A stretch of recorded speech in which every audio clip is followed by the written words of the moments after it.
ಭೂಮಿಕಾಳ ಇನ್ವೆಸ್ಟಿಗೇಷನ್ನ ತಪ್ಪಿಸೋದಕ್ಕೆ ಗೌತಮ್ ಭೂಮಿಕಾ ಮಧ್ಯೆನೇ ಜಗಳ ತಂದಿಟ್ಟ ಶಕುಂತಲಾ.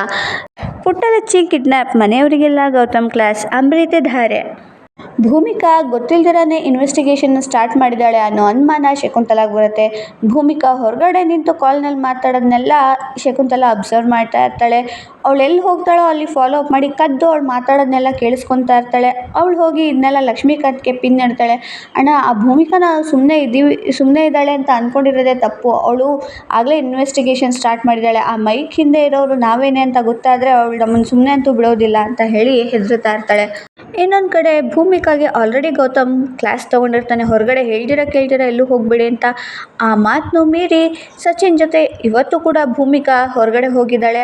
ಆ ಟೈಮ್ನಲ್ಲಿ ಲಚ್ಚಿ ಹೊರಗಡೆ ಬಂದು ಆಟ ಆಡ್ತಿರುವಾಗ ಯಾರೋ ಲಚ್ಚಿನ ಕಿಡ್ನ್ಯಾಪ್ ಮಾಡಿಬಿಟ್ಟಿದ್ದಾರೆ. ಈ ವಿಷಯನ ಸುಧಾ ಭೂಮಿಕಾಗೆ ಹೇಳಿದಾಗ ಭೂಮಿಕಾ ಡೈರೆಕ್ಟಾಗಿ ಆನಂದ್ಗೆ ಕಾಲ್ ಮಾಡಿಬಿಟ್ಟು, ಆನಂದ್, ನಾನು ಹೇಳೋ ವಿಚಾರನ ಪೂರ್ತಿಯಾಗಿ ಕೇಳಿಸ್ಕೊಳ್ಳಿ ಅಂತ ಹೇಳಿಬಿಟ್ಟು, ಲಚ್ಚಿ ಕಿಡ್ನ್ಯಾಪ್ ಆಗಿದ್ದಾಳೆ ಅಂತ ಹೇಳ್ಬಿಟ್ಟು ಈ ವಿಚಾರನ ಈಗಲೇ ಗೌತಮ್ ಅವ್ರಿಗೆ ಹೇಳಿಬಿಟ್ಟು ಕರ್ಕೊಂಬನ್ನಿ ಮನೆಗೆ ಅಂತ ಹೇಳ್ತಾಳೆ. ಗೌತಮ್ ಒಂದು ಇಂಪಾರ್ಟೆಂಟ್ ಮೀಟಿಂಗ್ನಲ್ಲಿ ಇರ್ತಾನೆ. ಆಗ ಆನಂದ್ ನಡೆದಿರೋ ವಿಚಾರವನ್ನು ಹೇಳಿದಾಗ I am sorry, I mean leave ನಾವು ಅಂತ ಹೇಳಿಬಿಟ್ಟು ಹೊರಟ್ಬಿಡ್ತಾನೆ. ಗೌತಮ್ ಆನಂದ್ ಈಗ ಡೈರೆಕ್ಟಾಗಿ ಮನೆಗೆ ಬಂದಿದ್ದಾರೆ. ಮನೆಗೆ ಬಂದು ಕೆಲಸದವ್ರಿಗೆಲ್ಲ ಸಿಕ್ಕಾಪಟ್ಟೆ ಕ್ಲಾಸ್ ತೊಗೊತಾ ಇದ್ದಾರೆ.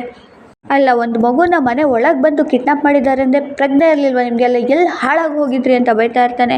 ಇನ್ನೊಂದು ಕಡೆ ಸುಧಾ ಓಡೋಡಿ ಬಂದು ಭೂಮಿಕಾ ಹತ್ರ ಬಂದು, ಅದಕ್ಕೆ ನನ್ನ ಮಗಳನ್ನ ಯಾರೋ ಕಿಡ್ನ್ಯಾಪ್ ಮಾಡ್ಕೊಂಡು ಹೋಗ್ಬಿಟ್ಟಿದ್ದಾರೆ, ಅದಕ್ಕೆ ಅವ್ರು ಕಿಡ್ನ್ಯಾಪ್ ಮಾಡ್ಕೊಂಡು ಹೋದ್ಮೇಲೆ ಫೋನ್ ಮಾಡಿದ್ದಾರೆ, ನನಗೆ ತುಂಬ ಭಯ ಆಗ್ತಿದೆ ಅದಕ್ಕೆ ಅಂತ ಹೇಳಿದಾಗ, ಯೋಚನೆ ಮಾಡಬೇಡಿ, ಗೌತಮ್ ಬಂದಿದ್ದಾರೆ, ಎಲ್ಲ ಸರಿ ಮಾಡ್ತಾರೆ ಅಂತ ಹೇಳ್ತಿರ್ತಾಳೆ.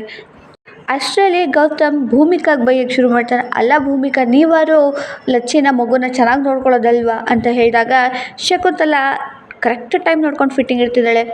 ಗೌತಮ್, ಭೂಮಿಕಾ ಕೂಡ ಮನೇಲಿರಲಿಲ್ಲ ಕಣೋ, ಅವಳು ಎಲ್ಲೋ ಹೊರಗಡೆ ಹೋಗಿದ್ಲು, ವಿಷಯ ತಿಳಿದು ಈಗಷ್ಟೇ ಬಂದಿದ್ದು ಅಂತ ಹೇಳಿದಾಗ ಗೌತಮ್ ಮತ್ತೆ ಸಿಟ್ಟು ಮಾಡ್ಕೊತಾನೆ.